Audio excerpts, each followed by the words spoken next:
And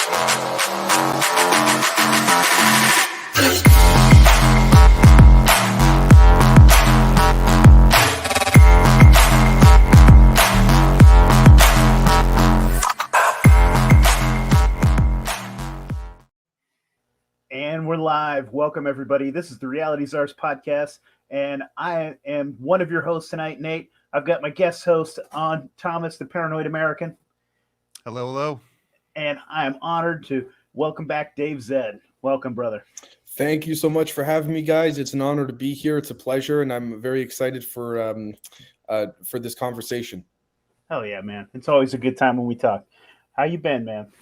I've been good. Busy, but good. I'm not going to, I'll call the elephant out in the room with respect to some stuff that I've been up to. But other than that, I've been keeping my head low, and that's basically about it. Fucking A, man. You might be one of the busiest, craziest people I know. Yeah, man. I am excited to sort of talk about what you are fucking doing nowadays. And, dude, how did you even get into this? Like, did this just start with a Patreon and you guys just like talking with a bunch of fucking folks and you guys were just experimenting with like ideas and old schematics and plans and blueprints and stuff? Or did this come organically through like, tell me, and then I guess we can probably tell the audience what the fuck we're talking about if they don't know. Sure. So basically, just to be clear, first and foremost, everyone's busy. So I appreciate the kind words, man, but everyone's busy. It's just to what degree some are busier than others or whatever. But I'm no different. But with respects to basically to essentially sum it up in a way that would probably sound extremely, for lack of a better term, arrogant and oversimplified, but for the sake of time, basically cracked anti-gravity, give or take about a year approximately ago, turned the device on, it set off certain, it didn't create as much of a phenomena so much as it did set off certain alarms with certain people, certain groups, detectors, you name it. But it wasn't necessarily so much. I must give credit to everyone in the community that has significantly helped stimulate me mentally, including you guys as well. But it wasn't so much exploring or experimenting with the members of the show so much as it was something, or even the audience, so much as it was something where I kind of said to myself, let me just use my intuition and put little pieces together from what I've been researching on the show, and then doing it privately on my own. Most of it was done on my own, honestly, at the time, because I didn't really, truth be told, it was just a kind of, I didn't think much of the whole, I don't have any official credentials to my name or anything like this. I wasn't familiar whatsoever a year and a half ago with the way the scientific community works and all that. So I said to myself, if I'm going to make something, let me just try it on my own and it'll probably be nothing. But it turned out that it did do some interesting things, and basically it set off some alarms. And then from there, I can say now publicly that I've presented to people from and at the Pentagon Department of Defense. It's not that what I had tapped is anything new relative to, in my opinion, what's already known.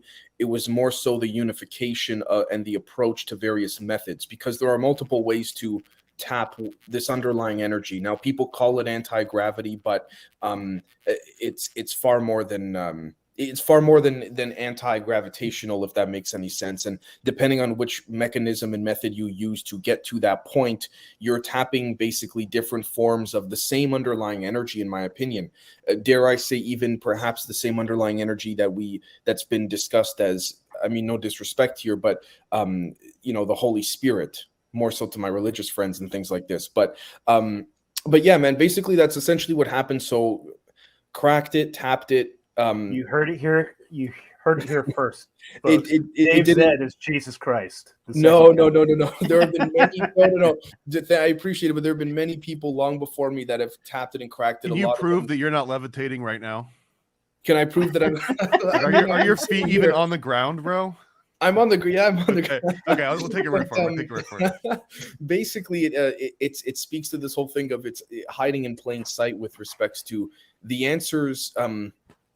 I guess you could say it doesn't, like all this stuff, it does not break the laws of physics. It just expands and extrapolates into what publicly has not been divulged, but recently has been revealed as quote unquote quantum physics, if that makes sense. But basically, I mean, you're looking at essentially the negation of space and time, or voiding it, so to speak. You're also looking at a lot of beautiful healing methods and mechanisms and apparatuses that can come from this. But you're also looking, this is what's called in the military intelligence world, dual use. Could be used for beautiful things but terrible things as well. This thing can also be weaponized and put guns out of business within 10 minutes of some slight adjustments. So, not to defend any government whatsoever, I understand that if there's a government or private contractor sitting on this stuff, obviously I don't agree with the greed being a reason this stuff shouldn't come out, but it is so paradigm shifting that I think if you have, for example,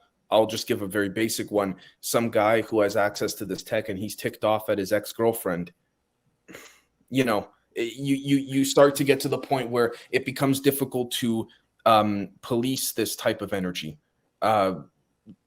Literally, what our ancestors called magic is what arguably this is. And for people that say, well, you know, how did you get in with certain people or certain groups or what have you?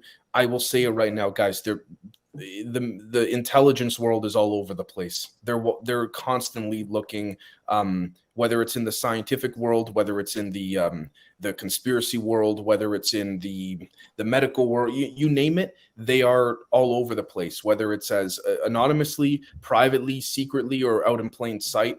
And in this group you're describing, I'm curious, are all these people like knowingly agents, or do you think, like, what's the ratio of people that they're wittingly participating in the intelligence community versus being funded by, analyzed, or submitting their reports to intelligence agents, but they themselves are unwitting to all of it?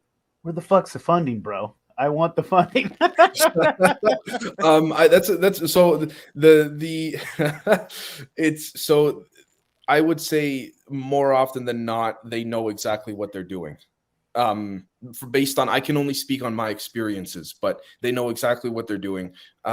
If there is a compartmentalized or siloed operation, I'm not claiming to be an expert at all, but then there will be multiple safeguards put in place in a social sense, in a digital sense, in many different ways, so that those individuals stay compartmentalized and never find out what they're really who they're reporting to or what they're doing or what have you.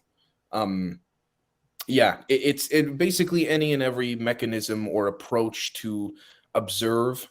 For what reasons or intent is a different conversation, but a good chunk of them, particularly with the internet, I mean, it's happening all around us. I say quite often in my episodes, actually, that I wouldn't say it's the intelligence world layered atop the normal world, as we call it, but as a matter of fact, the normal world layered atop the world that's already been there for military intelligence tactics to be used. Now, I don't mean to fearmonger, because it can genuinely go both ways. Now, unfortunately, intel ops, as we know them publicly to be the case, tend to go very negatively. So, but yes, yeah, well, they're changing that around, right? The CIA is starting to put out some nice little animations and like well-produced commercials and PR outreach, right? Well, they've started that in the last decade. So you get some great like Twitter moments with like Andrew Tate. Oh, they got some snapbacks. Yeah.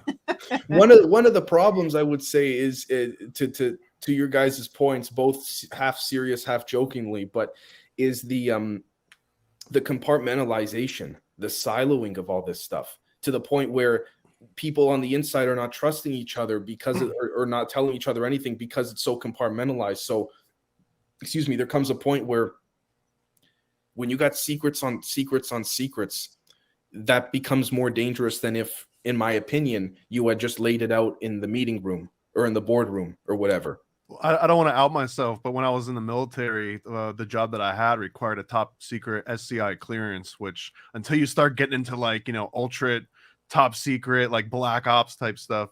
But it was just because I had to have access to sort of like global personnel data. That was the reason if I may ask, Paranoid, a TS, a top secret specialized compartmentalized information? Correct. Yeah. Right. Yeah. So I lived in the belly of the beast that you're describing, and I kind of know exactly what it is that you're talking about, because there would be some projects that everyone knew what it was because it was there's a lot of internal tooling and things that you would work on like that. But then the real projects, like, you know, one department would just crunch numbers and another department would just do another thing, and, you know, so on and so forth. Please tell me if I'm wrong here. Is it true the Manhattan Project, most of the individuals, engineers working on it thought they were making toothbrushes or something like that? Well, I guess that's what I was saying, that those would be unwitting intelligence agents to a certain extent, because they're doing research and discovering these groundbreaking, you know, new things that no one's really figured out before, and they don't realize how important it is. So, I mean, not to point the finger directly at you, but you might be that dude that thinks you just invented a toothbrush, and meanwhile someone else is like, oh, you know, we got something here, guys. Sector 789. I hear you big time. I hear you big time. And I took to answer, I was in the U.S. Air Force.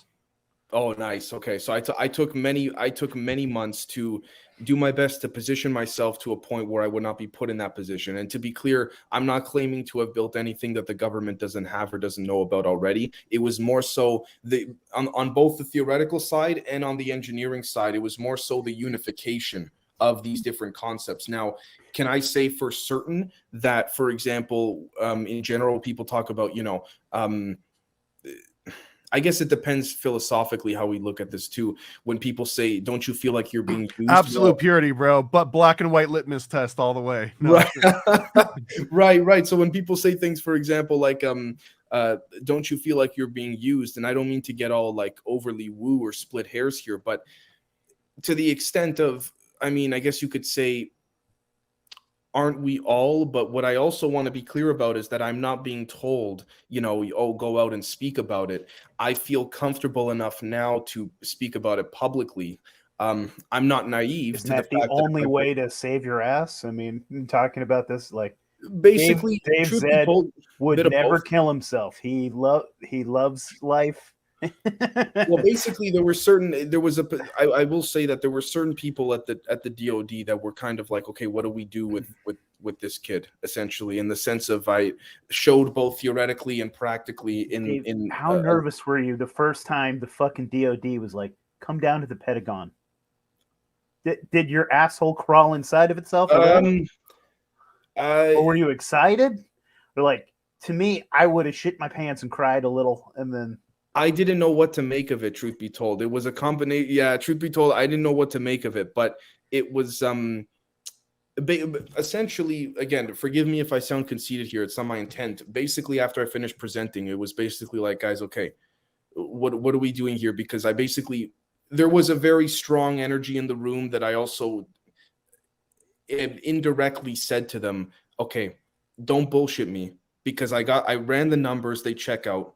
I've done not only in a certain, you know, piece of property, but also it's been replicated in the laboratory.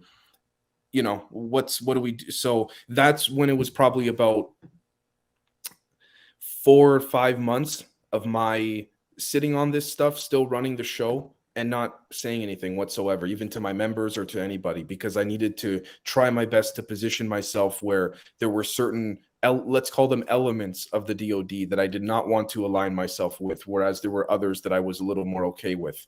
I get the feeling, by the way, that Paranoid American has a much stronger idea, or a very strong idea of what I'm talking about here. I don't mean to put words in your mouth, but yeah.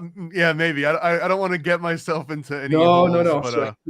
But I'm curious, man. Like, what exactly could you say that would, let's say that you're allowed to, you know, write a movie about this and put a like TV show out or something, and you get to write like that first opening scene that catches everybody's, you know, eyes visually and like the story plot line.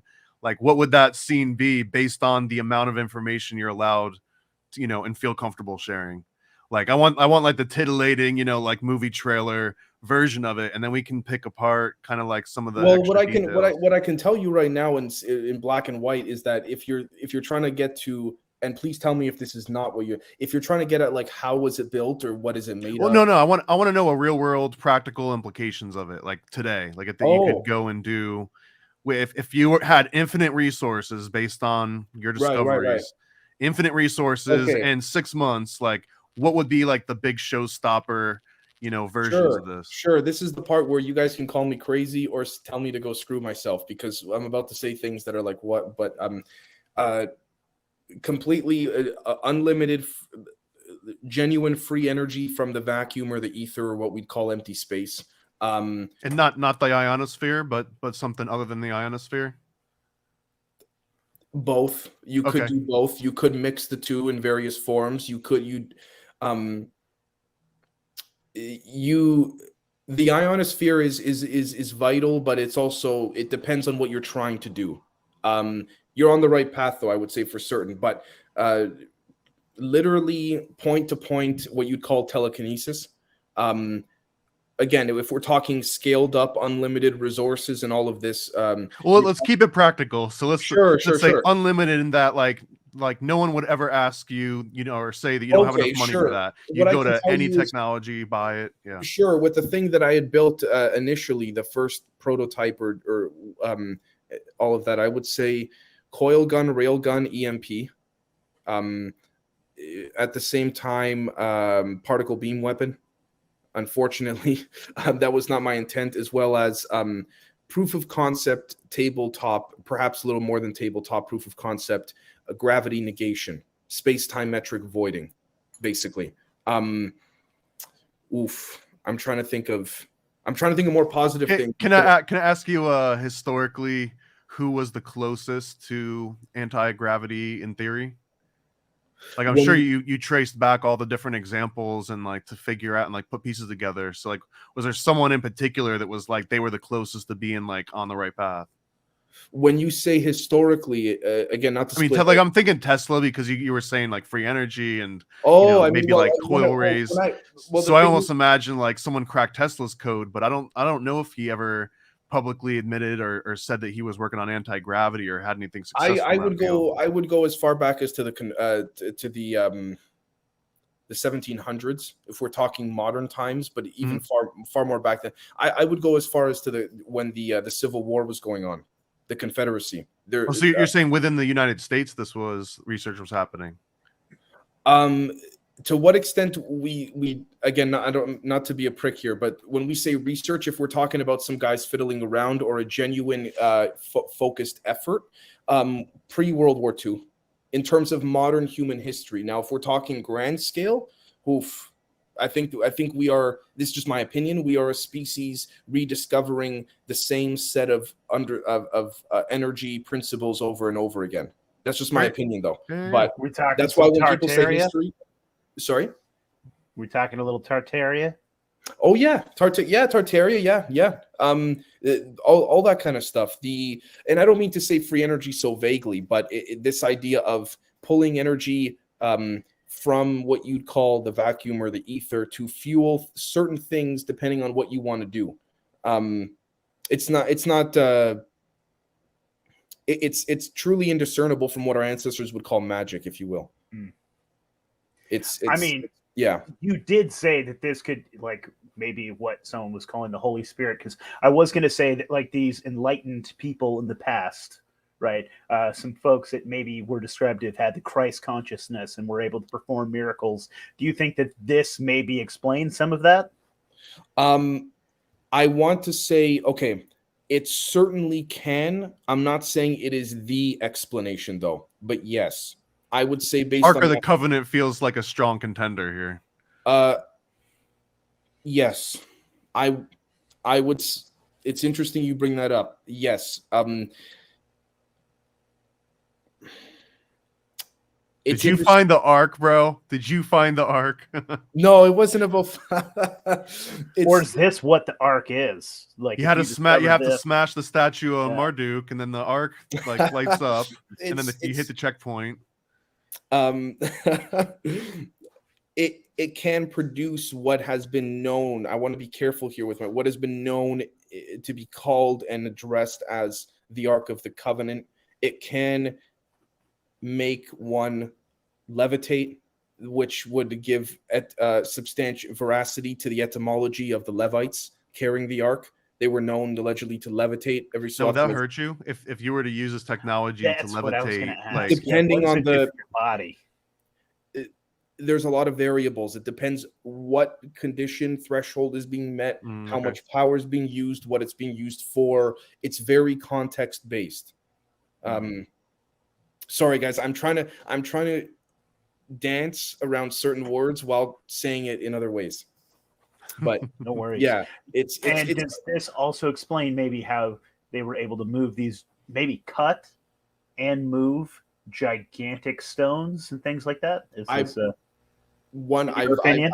I've seen things in the laboratory. I can tell you 100%. Now, not to say that that is the only way. There are other ways as well. So if I can make a point of saying that I believe what we're looking at here is the same underlying energy, but perhaps different cultures and different groups of our ancestors found various ways to tap it.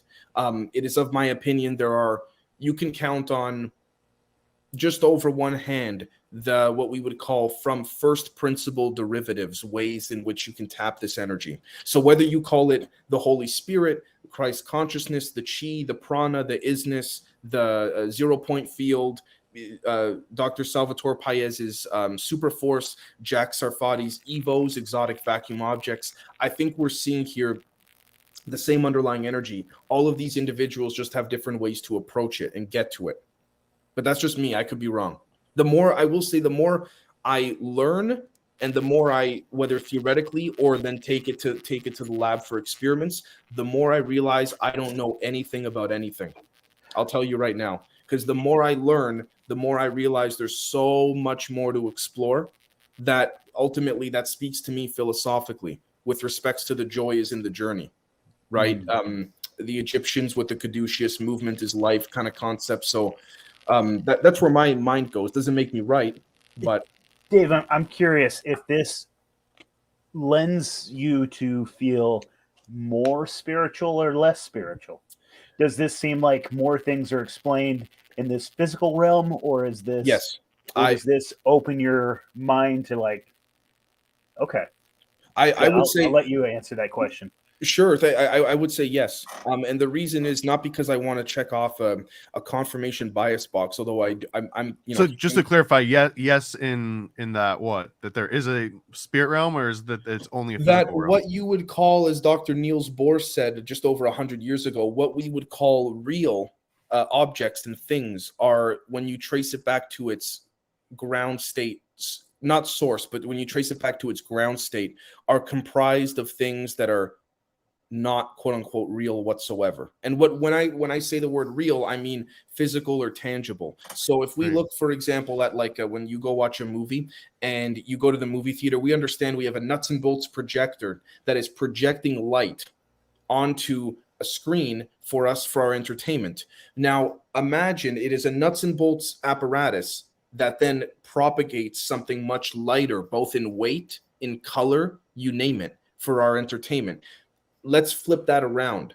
And one could propose perhaps that is the reality in which we may be living in, where light, it propagates over what we call time. And then with the more it takes for the light to extend, the denser and more quote unquote physical it becomes. So I would say that whether we call it spiritual or otherwise, as of right now, as of the day and time we're having this conversation, I have yet to find on the theoretical side and on the experimental side any other path that it takes me to. In other words, what you'd call the spirit world, the spirit realm, lighter energy, vibrational oscillations, you name it. These are all things that seem to be the bread and butter of what we call physical objects. Now, I could be wrong. There may be another avenue or way, but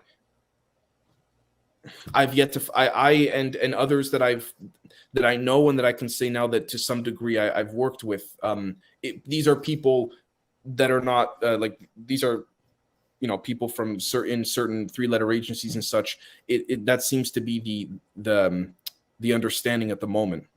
So there was a good question from Misson, and it was, is this, are we buying technology and hardware and software to do this, or can this be done entirely through spiritual means? Like, can you strap someone into a chair and then they can just make all this happen, or do you need like a lab full of stuff?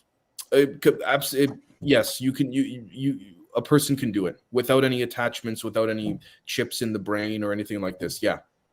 So if you had like a tribe that wanted to make, like what's the Sexke woman wall in Peru with all the interlocking stones that are apparently, too big for anyone to move, could that just been done by like one person, or would that take like an entire group of people in order to arrange something like that? You can have, there have been cases where people have controlled, so when I say organically, I mean using the energy of the planet and what we call empty space. When I say AI, I'm talking more chip in the brain type stuff. I'm not against the AI stuff, but I'm also not for it either. I believe that the way that nature has shown us to model and then model it after that is more appropriate relative to big picture stuff. But to answer your question, there have been decades old programs in the black arena, if we want to call it, where people with their thoughts would control the movement of craft. One person, the movement of a craft, or the movement of an object or a stone, whether it's through things that are certain elements that are either above or below the current thermal artifact, or electromagnetically, acoustically. There's a few different ways. I would say yes, whether it's like the tuning forks cutting through rock like a knife through butter, or whether it's using thoughts, literally just organic thought to say, this lifts up and then this goes here. It's been calculated, and it's been also experimentally repeated time and time again, and far beyond that as well. So I mean, this is going to sound like a facetious question, because again, it's a little like, it's half joking, but it's almost entirely serious. I know. I get it. Yeah. So like, I'm imagining like, how come? Let's just go with the like the Incas or something. How come the Incas didn't just knock out all the explorers with ray guns? If they had ways to cut rock and ways to levitate huge stones, why not use those levitation powers to just crush the oncoming explorers and conquistadors? And so and not just that one particular example, but like every other culture in history that's uncovered this technology, how come they're not the ones that are flying around and shooting space lasers at us and making us run for cover and dominating us? Some of them might be, like right now. It's possible. There may be it could be a group, and you don't have to listen to me. You can look at even Dr. Hal Puthoff's ultra-terrestrial paper that just came out a few months ago, I think, which was talking about maybe, for example, it's a group of ancient humans from Egypt, Mesopotamia, Sumer, that tapped this stuff and realized we can dominate humanity big picture by doing, psychological incursion in various forms. Yeah. Could anyone be trained to do this, or does it require a special bloodline or no anybody? As a matter of fact, I would say that's one of the scariest things to the ones that are holding the knowledge. The fact that once it can be shown and demonstrated how it could be done, the fact that anyone can do it is how they lose their power. I feel like the questions I want to start asking are going to be into like the no-go area, but like, are we talking like ineffable name of God at this point? Like it's like a secret password that you just have to know, and mantra, and if you know that one phrase or a certain sequence of utteral noises, or there's some of that, not gonna lie, there's some of that, but it's not as there are some keywords that you use to certain people to get their attention in terms of, to show that you're not just some guy that looks like he's a conspiracy theorist in his mom's basement. If the person doesn't know you or whatever, there are certain keywords. Yeah. But yeah, there's certain ways to basically say to other. How long would it take to train someone? Like pick a random guy, pick a random skeptic off the street. Unfortunately, I can't speak to that. And the reason I cannot is because it is just like training muscle in the gym.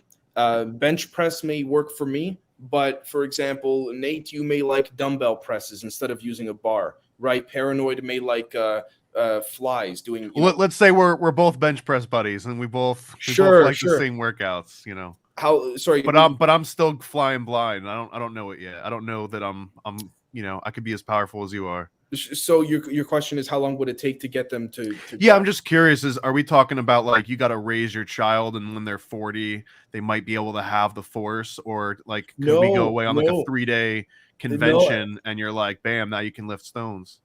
As a matter of fact, it begins to work. I know this is going to be like, oh my God, probably maybe not to you guys, but to others, they roll their eyes like, oh, holy crap. It begins to work the moment people, I guess I'll say like this, dissolve their ego, basically, when they come to grips with, they've accepted them. I know this is going to sound interesting, but scientifically within the DNA, this is how it allows the hydrogen bonds to open up and allow for this propagation of this energy to control that. Basically, it's saying to yourself, essentially in an emotional regard, forgiving yourself for anything that you're holding grudges on or over, whether it's yourself or others, taking every part of your life that was negative, accepting it for what it is or was, but realizing that's not who you are now, taking every part of your life that was positive, same thing, and then merging the two in an emotional sense, and then controlling that emotion. That's when the energy string begins to lift up whatever you're trying to lift. This does sound like the Holy Spirit. This is some wild stuff, man. I have no other way of putting it. It literally merges physics with metaphysics, at least, and I can only speak on what I've experimented and experienced, but I don't know if like I said, I'm certain there are other people out there that are far more focused on, for example, quantum chromodynamics that deals with, different colors and their functions. I'm more focused on, I've chosen to take a path of focusing more on the, excuse me, electromagnetic side of things. You have a lot of people that are into the liquids and the fluids, more chemistry, what our ancestors would call alchemy. I dabble in that, but not to the extent in which others do. So, and this is what I mean in the sense that there's so much to genuinely explore about this stuff. You got to pick one or two areas and just it's great. Like a good analogy here, because I was recently talking to someone that specializes in designing one very particular type of drug called serotonergics. And it's basically anything that binds with your serotonin receptors. But like, if you imagine, like, you're out here at like a podcast with like 3 guys in a room, but like once you zoom in a little bit, you're just talking about biology on a body, right? And then you zoom in a little bit, and now you're talking about like biochemistry and neurobiology. But you keep zooming in. Every one of those times you zoom in is a completely different field of expertise. And this one guy is in this like very tiny niche of understanding how certain proteins act as receptors and then bind with, specifically act as serotonin receptors. And it's like he made like over 100 million different, drugs that could potentially bond with this particular receptor, but wasn't necessarily an expert on other type of receptors, even though it's like, you're like, I'm looking at this little receptor and I just shift over like a millionth of a nanometer. But, that's not the specialty. Like the specialty is in this one very specific that speaks to area. me philosophically, to your point, Paranoid, about how one cannot know everything.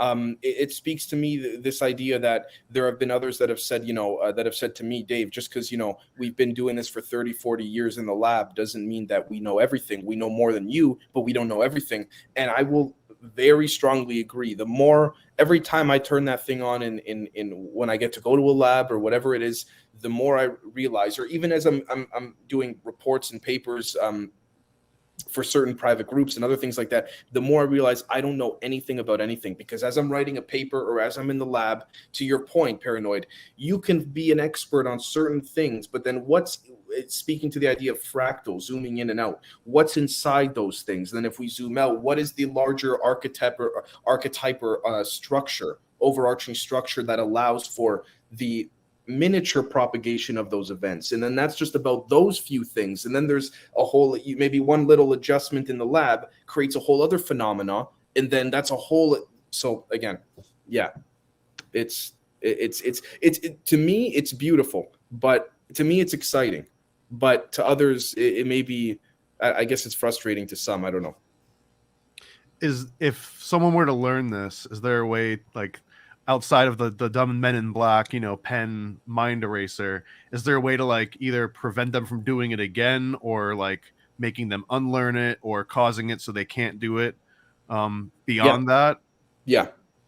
Is that all you can say? Is this, or would it get into like MK Ultra trauma mind control to like regress them into a previous state before they I would just suggest looking battery into, backup? into things like psychotronics. That's the most I could say. The I don't say that to again, not in a conceited manner or anything like that, but yeah,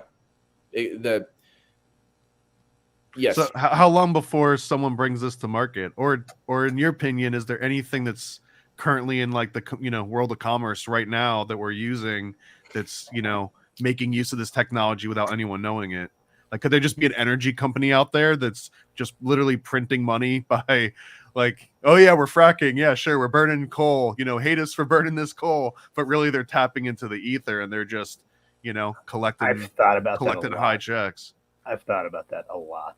What? Oh, we're almost out. This oil's almost out, man. It's such a scarce resource. And they're just like, print some more infinite energy over there. Done.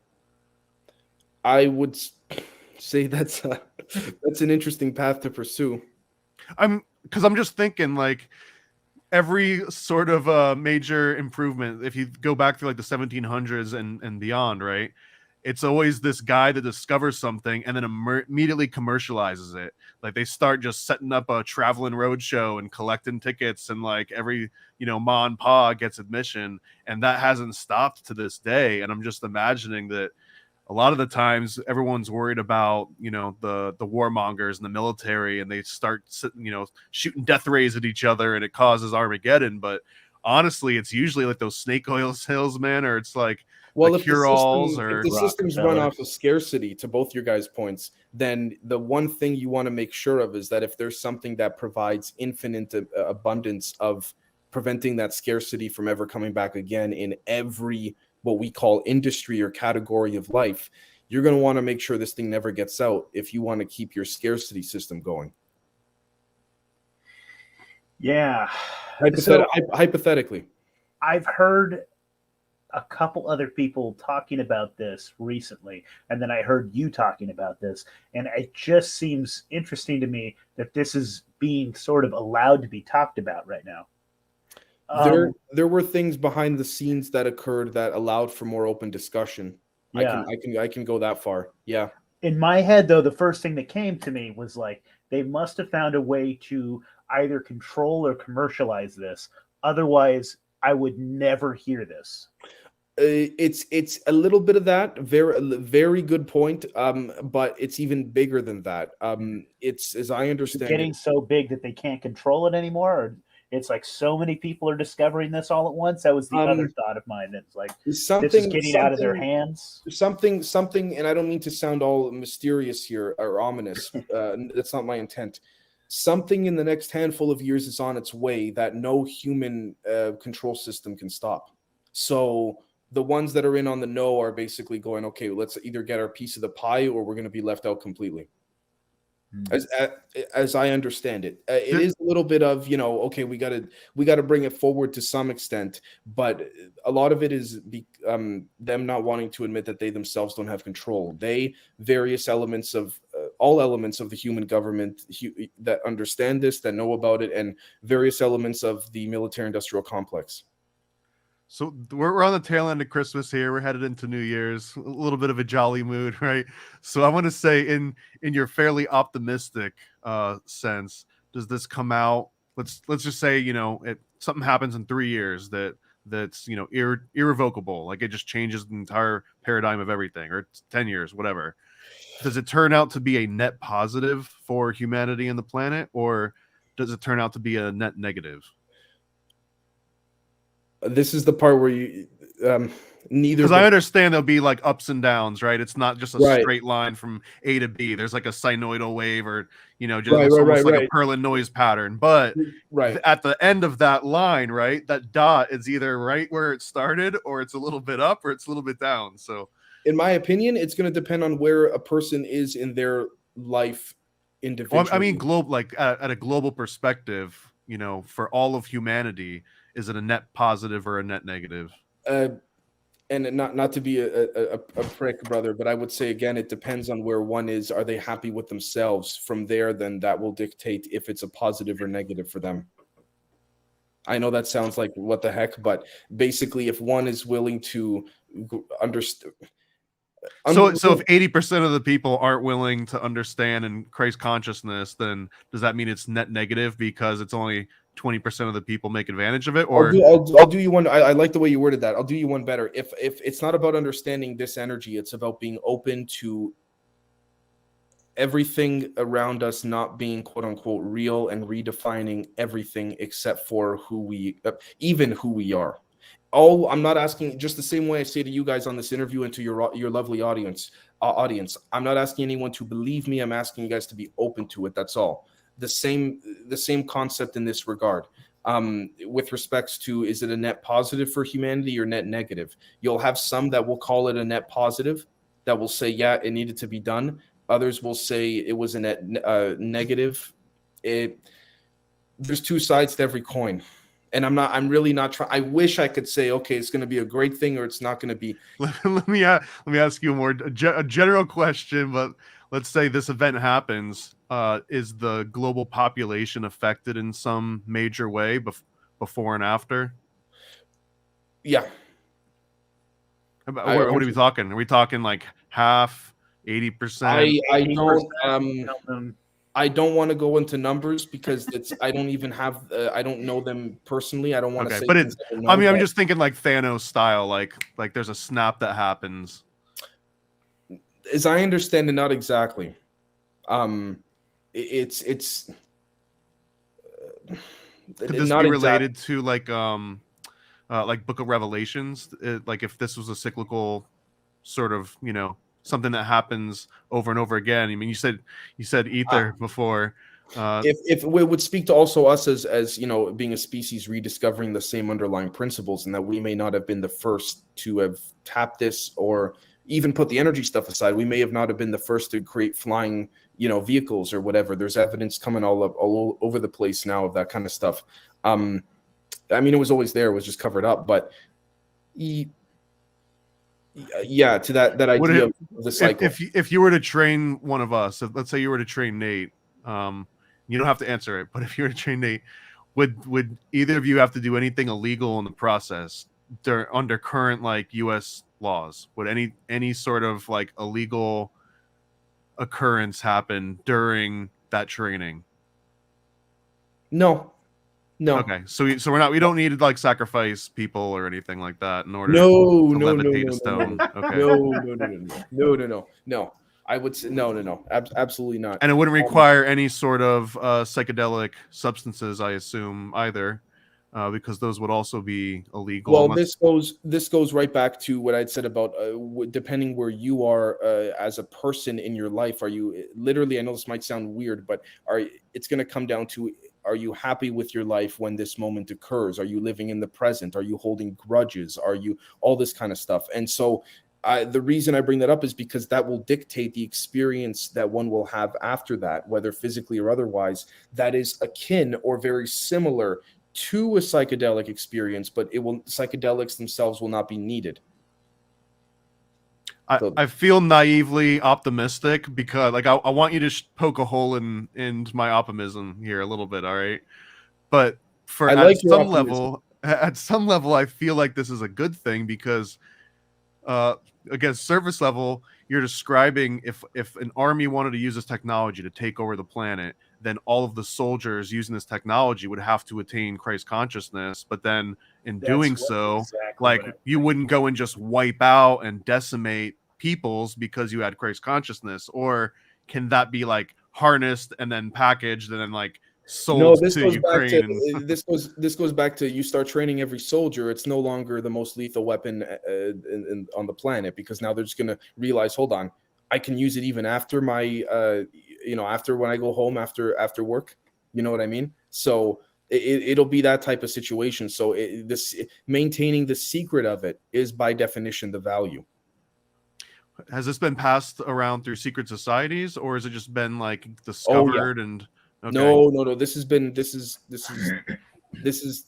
I know it can be traced to 5 figures, tens of thousands of years old. I don't know if 6 figures. I haven't been shown any. Well, drop some names, bro. They're not going to come after you if they're that dead for that long, right? But I mean, if you want to, in terms of if you want to talk about things like Atlantis or things like. I mean, all the stuff that you would normally hear that was considered science fiction or fantasy, maybe there's some made up stuff in there, but the underlying premise of it is not so false after all. For example, nuclear war on Mars. Solomon. Temple of Solomon. Yeah. Gilgamesh, Solomon. I don't want to say like, oh, everything you hear is accurate, but with respects to there being a there with these things, giants, all that kind of stuff. Yes, yeah. I mean, it's not difficult these days with what they call quantum technology to understand. And I'm with everyone here when they say, quantum, what does it mean? It's deliberately vague. I get it. I know. And it's deliberate for a reason, in my opinion. But when people talk about, wolf-headed men or things like this, that's more quote unquote real than people may think, in the sense that you're just altering the genetic morphology. We're going to have to go down some of these rabbit holes, man, because you said giants and we're talking werewolves. And I love both of these topics beyond almost any other. So I need to hear more about both of those. It has been done in the lab with respects to that. I don't encourage it. It goes against the concept of arguably nature and all. That's a different conversation. But this idea that if there's an underlying blueprint to this reality we're in, you can take the eyes of, say, a cat and put it on a human, take the arm of a human, put it on a lion, because what you're doing is you're simply taking the underlying blueprint and you're just detaching one piece of the blueprint from its local schematic. I mean, you're kind of talking mRNA right now. Much more than that, but yeah, unfortunately, yes, which is why I don't necessarily agree with it. But also, there are other ways to approach it. Not saying they're better or worse than mRNA, but that's why I'm saying I don't agree with it. But are we currently the result of this technology already? Like, because if there's giants, right, and the giants are related to technology, some theories say the giants were the original state, and then it's just like, we got shrunk, or was everyone our size, and then we got limited, and all kinds of things like that. There's been a lot of talk that we are a product of, we're hybrids from Atlantis. That's the closest that I've seen to there being any validity in terms of who was here first, and I mean, it's really context based in the sense that there's been evidence to suggest, 200 million years ago, there were craft that were coming here. It really depends. I can't say that I know. With respect, does any of this invalidate, like you said, like another craft, and I'm assuming like, other universes and galaxies, does any of this technology and understanding invalidate the concept of even needing a solar system? Because if you can just, if Christ consciousness is the answer to everything, then what does it even matter if you can travel in outer space? The RH, no, you're missing the point. I don't think negative. Or maybe I'm wrong. This is when we have to. It kind of in a physical sense, it defeats the purpose of needing to travel long distances. Because I'm thinking like, oh man, anti-gravity and infinite energy. My thought goes, well, now we can actually get to Mars, because that's one of the big things. You'll run out of resources or energy by the time you get there. But if you've just got an infinite energy source, right? But doesn't that invalidate? Like, if you have the cheat code and you've got the game genie, that invalidates the point that you can get to the boss level. So why even try? Why not stay here and just refine this is when it gets a bit complex, if you will, because this idea of what we call space, or what we call our reality, including beyond and outside of and inside of our planet, it becomes very similar to that of the simulation theory, which is that if outer space in this reality is only one layer, like that of an onion, or like, slices of toast stacked on top of each other, the point of traveling to far distances is only relative to what you can think of it being, if that makes sense. If we follow the proposal that our subconscious is propping up this reality, like the film The Matrix, literally, then is space in The Matrix less or more real than space when Neo got unplugged? You see what I'm saying? I'm not trying to. It's sort of like, Well, I mean, there is an answer to that question. That one's not as philosophical, because in the movie, there really is a reality in the Matrix, and the Matrix is the false world.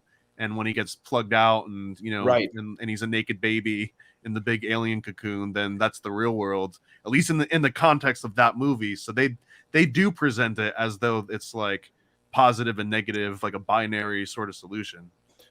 Fair. Yeah, no, I hear what you're saying. It speaks to this idea of even if one knows consciously, just like the scene of when he's the guy's eating, who betrays them, who betrays Morpheus's crew. He's eating the steak. He goes, I know it's fake, but it tastes real. So what's the difference? This is when it comes down to, this is why I was saying earlier about when you said, is this a net positive or negative thing for us? It really depends on your personal opinion. Genuinely, there will be, for example, imagine you wake up, for example, and you've been told, you're similar to the Inception film. You've been told, listen, this is reality. You're in a hospital bed. You have 10 minutes left to live. You take this pill or whatever it is, and you can live another 2 lifetimes, but it's a fake reality. It's not, I don't claim to know or have the right or wrong answer. It's up to the individual. Is everyone going to have equal access to make use of this, or is it going to be only like given or described or taught to certain people? I wish I could say I don't know. Unfortunately, it's too. That's a very good question. It's very that's. I mean, are they open sourcing it, or are they doing a beta, like a private beta, or what? It depends on what. If you're talking about energy that sticks to strictly manipulating other materials within this reality, it could be open sourced, but beyond that, then you start talking about, the reality outside of this one. That's when things get a little bit different. I mean, are we talking slippery slope here? Like, if I know a little bit of one of those things, can't I figure out the rest? Or if Nate figures out one and I figure out one, and we get together, or we start the private Reddit or something like that, That's this whole thing, brother. You tap one form of it, whether it's you're intending to tap this energy for propulsion, you then realize how it could be used for telekinesis. You then realize how it could be used for other, yes, 100%. You tap it for telekinesis, you then realize how it could be used for propulsion. Same idea. Yeah, that's one of the reasons why it's such a lethal secret to keep, because to the ones that want the greed and all that to continue, because by definition, just knowing about it and knowing how to make it. I've said on other interviews before that 40 to 70% of people have within their homes the necessary materials to make at least a workable type of device in this regard. So that's why it's a slippery slope. I'm really sorry. I wish I could give more black and white questions, honestly, guys. I don't mean to be, but I'm curious. Before we said if you had unlimited sorry, go ahead, Nate. Oh, I was just no. Go ahead, Paranoid. I do have a question though. After when we asked you before if you had unlimited resources, like what would be on your shopping list if you had just a blank check? Like what kind of purchases of physical real world goods would help facilitate your research? I would invest heavily in not technological, but scientific, and what our ancestors have called alchemical means of tapping various layers of what we call consciousness. And I don't mean to sound conceited or anything like this, but the propulsion stuff is beautiful when you first crack it, but then after a while, it's not. So all manpower, like you're just hiring people and brain power, and you're not investing in any kind of physical or technological. No. When I say, there's a difference between, in my opinion, there's a difference between technology and science. I put science and alchemy in the same category, but technology. Well, I'm saying you got a shopping list, right? Are you actually buying any physical items, chemicals? Yes. If I had a blank check, loads of, obviously my own laboratory, loads of different types of metallurgies, loads of different types of chemicals, but natural to the planet, for specific reasons, to tap into these various layers of what you'd call consciousness, and even perhaps subconsciousness. In terms of would I get anything to make like a craft or whatever, I'd probably have 1 or 2 built or whatever, but that's not necessarily my focus, to be honest with you. For me, it's I'm trying to look a much more broader picture in the sense that, okay, the craft is cool and all, but the craft can only take us to the farthest points in space, but it can only take us to the farthest points in space in this reality. Can the craft then traverse other realities or dimensions? Okay, but you don't need like an Ark in the Covenant. You don't need the Spear of Destiny or any like ancient relics. You don't need like a Holy Grail. No. I would say no. Absolutely not. You're saying for me personally, or saying to build the stuff? Yeah, I mean, yeah, like I'm just wondering, is there like some kind of secret, sacred item that only like an elite class would even have access to? Or No. You mentioned before that, most like 40% of people might just have all the materials they need at home right now. For propulsion and things like that at home right now. In terms of, is there a secret whatever? That the elite use on a difference. So like I'm just thinking, there's no class barrier, there's no cost barrier to this. It's literally just being taught how to do this technique and having a certain kind of mentality in order to do it. A new perspective on old physics. Yeah. Would it transcend language? Like, could you teach someone that you didn't speak the same language how to do it? It would take a little bit of time, but yeah. Which would explain how our ancestors did it without speaking much, allegedly. That's a good question. Would you even need a craft to travel if you had Christ consciousness, if you could travel? One could argue very strongly that our bodies are the strongest craft there are. Yeah. That's again, this is the concept of hiding it in plain sight, not telling the rats in the cage that they're stronger than the cage itself. Yeah. So they always think, they don't even think there's a cage. You see what I mean? Gnostic as fuck. I mean, you'd actually know better than myself. I don't know if that's closer to, Gnosticism or any other branch or whatever, but that's just, what I'm speaking to you guys on now is my personal takeaway from personal experiments and experiences. So Bill Gates is the demiurge is what I got out of this. And, yeah. Oh, what I mean, that whole thing, it doesn't, it's, can we assume all the rich tech gods know this already? Like every single one of them? A good chunk of them, in my opinion. Yeah.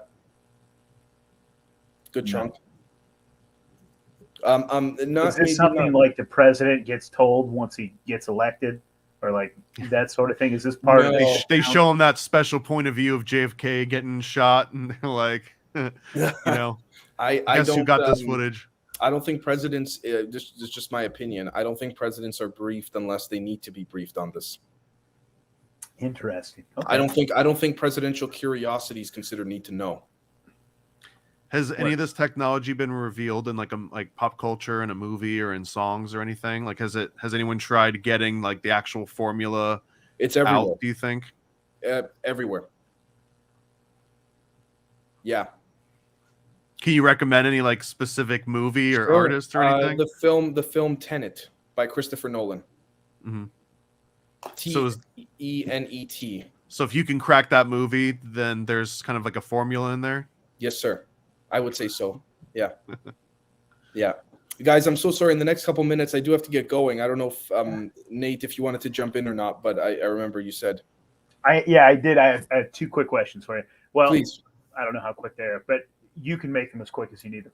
So the first one is, what's next for Salt, man? Are you going to monetize this in a certain way that you are going to start like as a business? Or are you going to start like what's the next 5 years look for Dave Zed and Salt? I can answer that question in about a month from now. Okay. I appreciate that, but yeah. I can answer that in about a month from now. And the goal is to attempt to bring, and I know this is a broad task to take, but I'm trying to essentially provide, to the extent in which I can, relative to what is happening now and what's coming, a positive balance to what is now called the military-industrial complex, while also being able to correlate and relate this understanding and knowledge and physical energy and technology and science to the average person as well. Basically, that's my. Basically, there's a window, and there's a window of opportunity, and there are many people, and myself including one of them, trying to take it for a benevolent initiative, nothing for personal gain or greed. Because by helping others, you help yourself in the long run. I mean, in a way, you're gonna need to make a profit so that you can keep creating and you can like take care of your employees and everyone involved, realistically, right? absolutely. Realistically, I will say right now, money is the I guess if you want to call it the lube of the system, if you will. I hate to have to admit it, but at the end of the day, I got to pay my bills at the end of the month like everybody 100%. else. Yeah, I don't have a problem with people making a profit. You gotta in this fucking shitty fucking world. You gotta. I want to be able to at least, at the very least, provide that type of balance in the defense contracting side of things.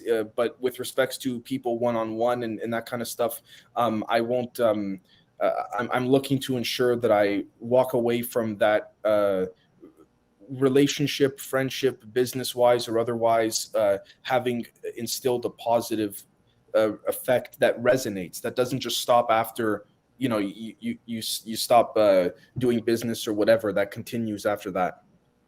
Okay, and if I can ask you one more question, and this one I just have to ask because man, we haven't talked in a while, and Sure. I know that you as well as me, got pretty big into the UFO stuff, got really big into the alien stuff. I'm sure you've heard about the whole Corey Good stuff and him coming out, all that stuff coming out is like he maybe made up the majority of some of the secret space program stuff.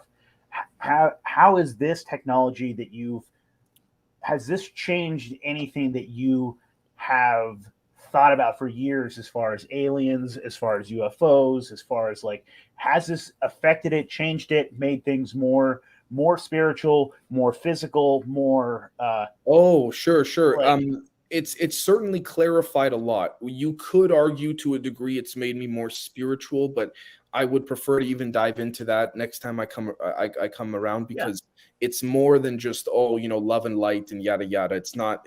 I don't mean it in that particular regard. But with respects to Wilcock and Good, I've said it. I'll say it now, and I've said it even when I first started my show a couple of years ago, before I even got into all this stuff. People have asked me about them. I remember watching one episode of theirs in like 2013, 2012, a decade ago.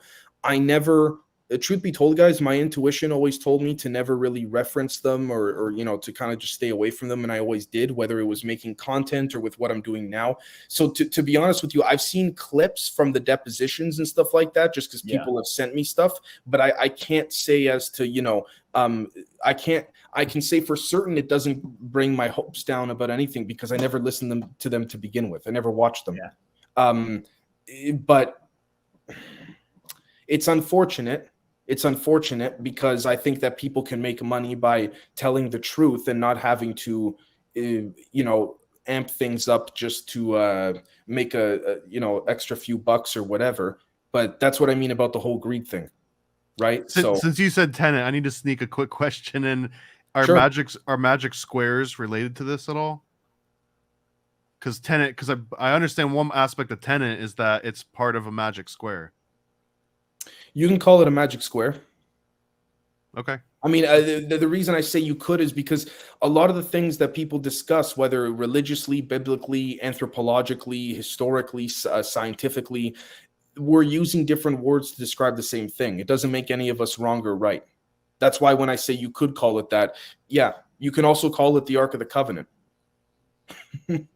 So, that's why I say it in a gleeful way. So we can call it whatever we want. Just like even on the scientific side, you have a lot of different academics that have different theories. Some of them are slightly altered, but they call it different things, and they're different approaches to the same source, ultimately. So that's why I say it like that. But it's with the blind men feeling the elephant, right? Right. Is it the dog wagging the tail or the tail wagging the dog? Both, but neither. They need to rely on each other. The same way you put a microphone to a speaker and you get a constant nonstop squeal. Same idea. So one can't do without, as above, so below type thing. So fucking A. We're talking sympathetic Phoenician magic here, so yeah. Right. Unfortunately, guys, I do have to get going, but Nate, brother, I want to thank you so much for having me on, and Paranoid Sir, thank you for your service, and it was a pleasure. You can call me Thomas now. We're on first name basis. Thomas, okay, cool. So yeah, nice to meet you, Dave. Thomas, man, it was a pleasure, and I thank you for your service. I appreciate it so much. Thank you for your service, man. Thanks, I don't care if you've got military credentials. I mean, you're doing more for the world and the country than I ever did. I promise you that. There's so many nerds downloading Tenet right now. Yeah. I'm gonna have to rewatch it a few times. I appreciate it, guys, but you know what? Ultimately, to me, it doesn't. I won't have it. I won't do anything unless ultimately it doesn't affect me, unless I can say for certain that I've at least created a positive ripple to at least a few people. You know what I mean? So I'll concern myself with patting myself on the back afterwards. Dave, let's hope you didn't put us on a hit list. No, not to. I promise. No worries. Thank you guys so much. I appreciate it. Thank you, brother. Thank you. All right. God bless, man. Cheers. Cheers. Thank you, guys. Cheers.